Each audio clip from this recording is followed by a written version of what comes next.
Good morning! Welcome po sa ating TLE 7 Matatag Curriculum. Excited na ba kayo? Okay. So, nasa quarter 1 tayo for TLE 7 and that is Information and Communication Technology. Okay. So, our week 1 topic, sectors of ICT and its career and business opportunities.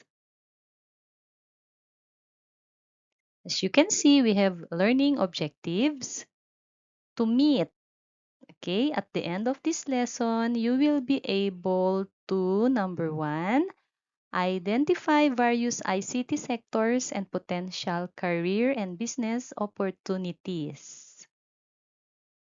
Number 2, draw a graphic organizer showing the different ICT sectors, career and business opportunities.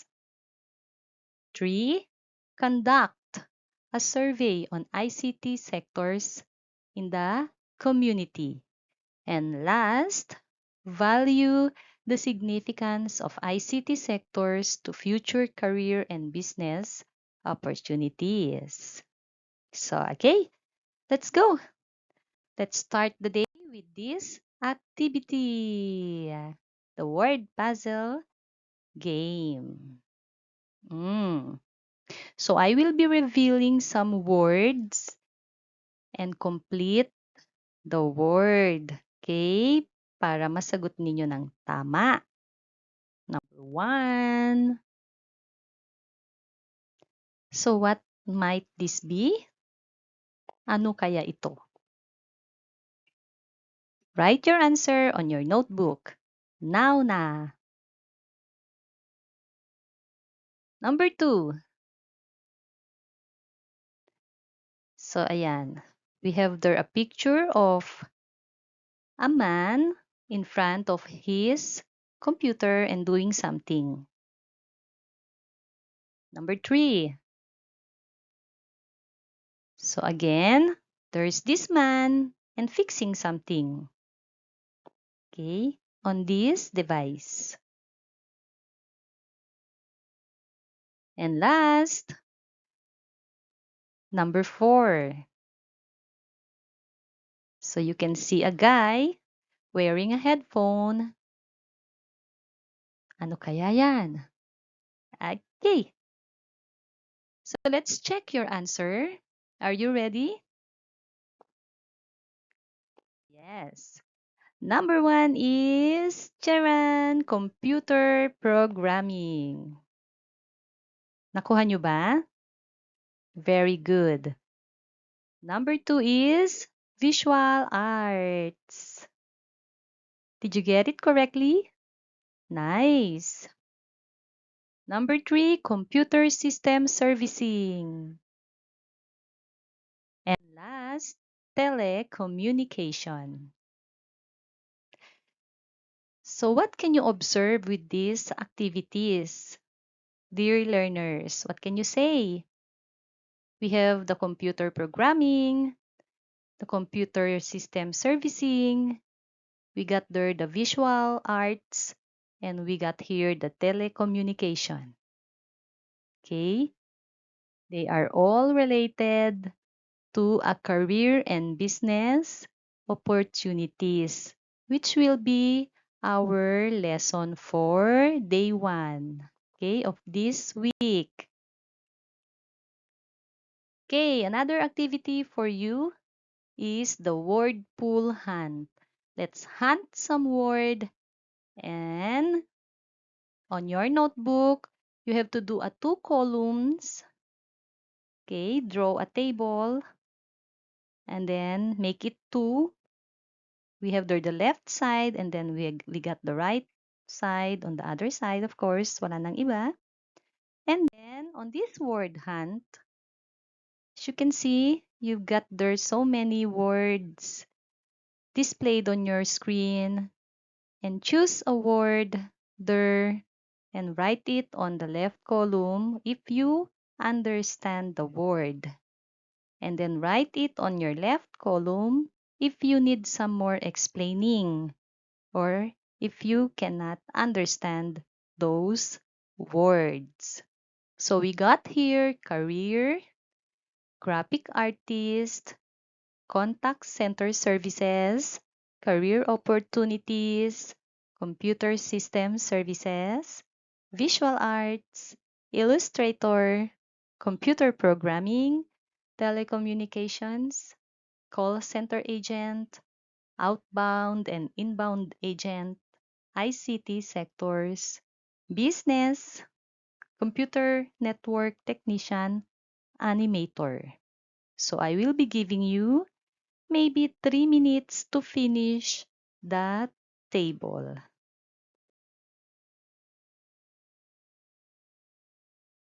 Oops, and you can pause this video while doing the activity. Okay, so here's what you will do on your notebook. On the left side, I understand. On the right side, unfamiliar and need to explain words. Okay, so let's process your answers.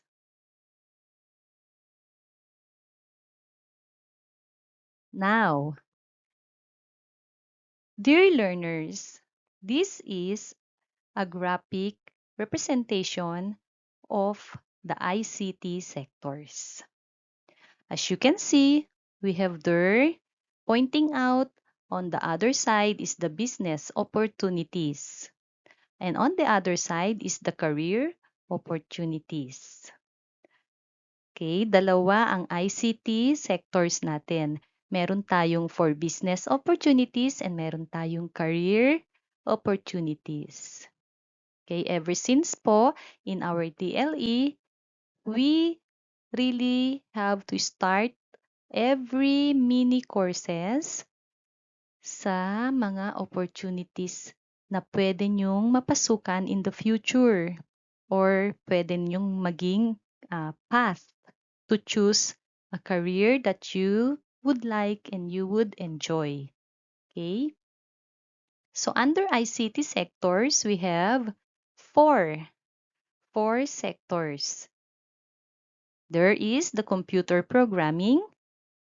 So, computer programming, andyan yung mga programmer, web and game developer. Okay?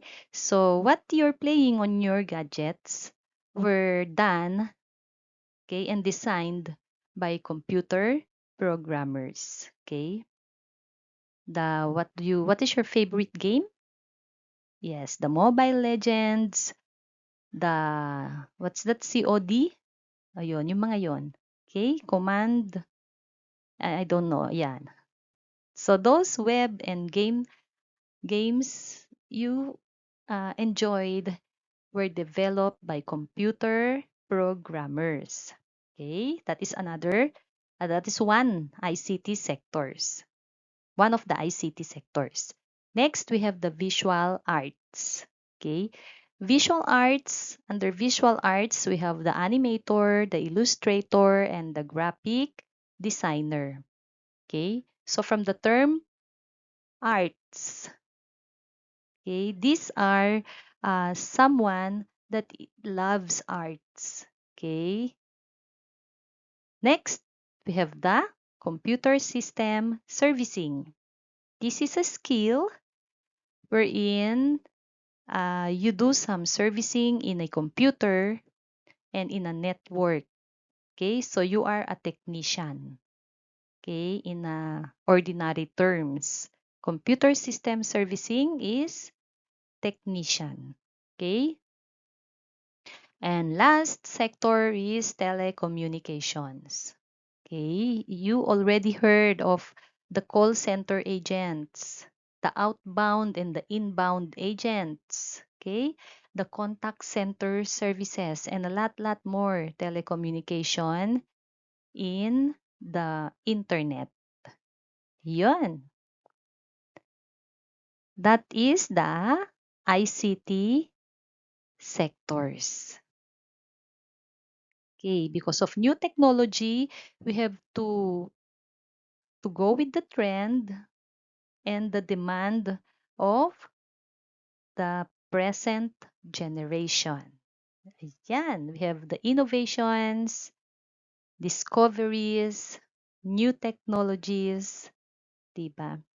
Nowadays nga, if you're in Manila and then you need to go somewhere, you just have to click your cell phone and, call someone to drive you and go somewhere else. See? Okay. ICT skills. Okay. These skills should be or should must have, no? Should must have. Dami naman nun. Communication abilities. The ICT skills involves communication abilities. Okay, because you will be in public relations, media communications, and advertising. Okay? So, napakalaki ng role ng ICT in our generation today when it comes to communication because it makes people easier to communicate. Okay? Hindi, unlike before that, the telegraph era and ang hirap ng communication. You have to wait for the reply for about a week before you receive the reply, okay, of the other party. But now you have the video conferencing, you have the chatting online and everything. So communication is really very accessible and very easy nowadays. So ICT, going to the career, we can have a career in programming, you can have career in visual arts, you can have career in computer service or computer system servicing, you can have a career in telecommunication. 'Di ba, bongga? Okay, ulitin natin. We have 4 ICT sectors: programming, visual arts, computer system servicing, and telecommunication. Programming, they are the ones who make some coding. They write codes to instruct the computer to do its job. Okay. Visual arts, from the term arts, okay, ito usually ay mga nasa ads. Gumagawa sila ng mga advertising. Okay. Mga visuals, yung combination of image and texts, yung mga logo ng mga businesses, ayan, mga visual arts yan. Or sa movies, yung mga nakikita mong mga visuals bago mag-start yung movie. Ayun. Next, computer system servicing. Oh, we have to maintain the performance of a computer, especially when you're in the bank businesses or when you're in all all careers, all businesses that uses computers must have a maintenance in their computer system. So we need them. Okay? We have career opportunities in computer system servicing. It's in demand. Okay? And last, telecommunications. From the term communication, yan. So the call centers, the inbound and outbound call agents, they are under telecommunications sector. Yon. So I hope you grasp the idea of business and career opportunities of these ICT sectors. Ayun. Meron pala programming, career business opportunities for web designing, programming, and game development. Gusto mo bang mag-develop ng game in the future? Visual arts, we have animators, illustrators, and graphic designers. So, yung mga animators natin, yung mga napapanood nating mga animations, yan, sila yung mga visual arts sector ng ICT. Computer system servicing. The business opportunities under computer system servicing are the computer/network technician. Yung mga nagne-network. Okay, nagsiset up ng mga network. Yan. And telecommunications. We have the call center agents, outbound and inbound agents, and then the contact center services. Now, what are the different ICT sectors?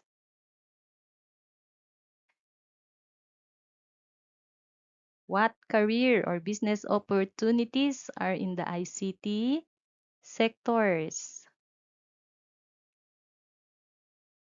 3. What career or business opportunities does programming include? How about in visual arts? How about in computer system servicing? And how about in telecommunications? And number 4, which of the given ICT sectors are you familiar with? Have you heard one of them? Or do you know someone working in these different ICT sectors? Okay, you as a student, how can you see your future? Or what do you think would be a career or business offering or waiting for you in ICT sectors? What career or business opportunities are waiting for you in ICT sectors? Okay, so from this time now, prepare your notebook and you will create a graphic organizer of the ICT sector. Okay. I will be giving you 5 minutes to do this activity. So, you can pause this video while doing the activity. All right. Power sharing. So, each of you must share what uh, activity have you, or I mean, share is your, what can you say about your graphic organizer, about ICT sector? So, let's start power sharing.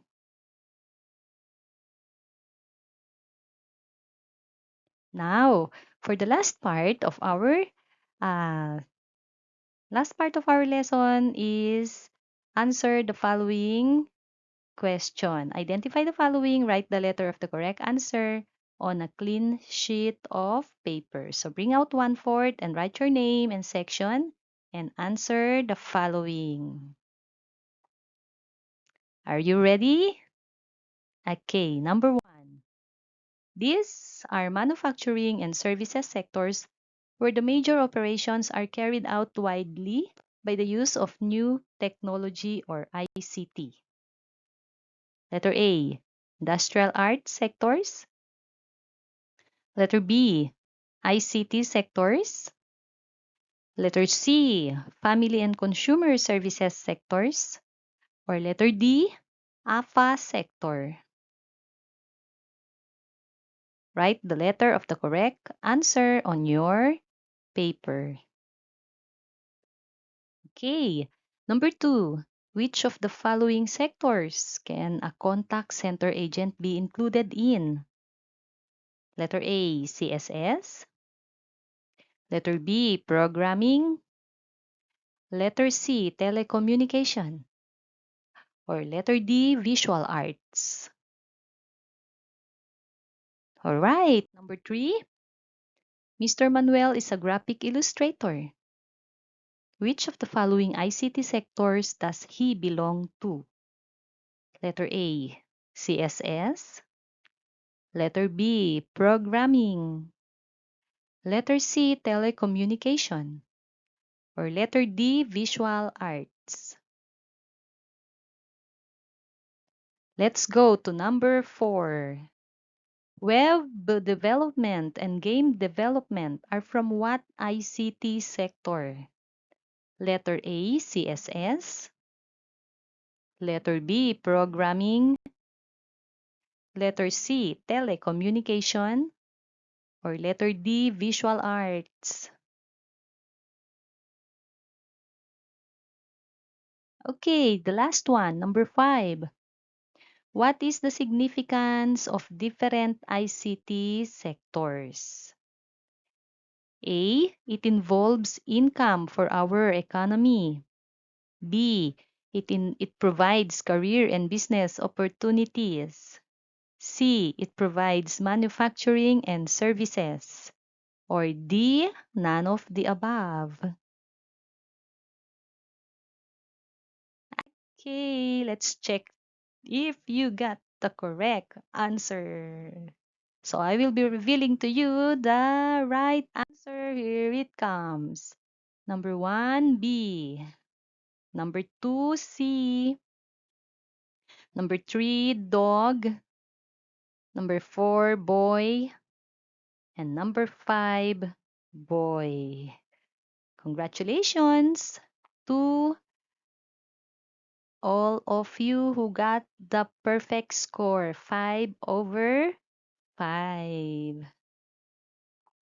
Okay, for your assignment, make a survey or research other ICT sectors, industries available in your community, and have statistical data to be used on the next day. What do you think? How does this lesson help you to better understand the concept of ICT sectors in choosing career and business opportunities? So what do you think? Make a reflection of this lesson. How does this lesson help you to better understand the concept of ICT sectors in choosing career and business opportunity? Okay, write it down on your notebook as a self-reflection of our lesson for today.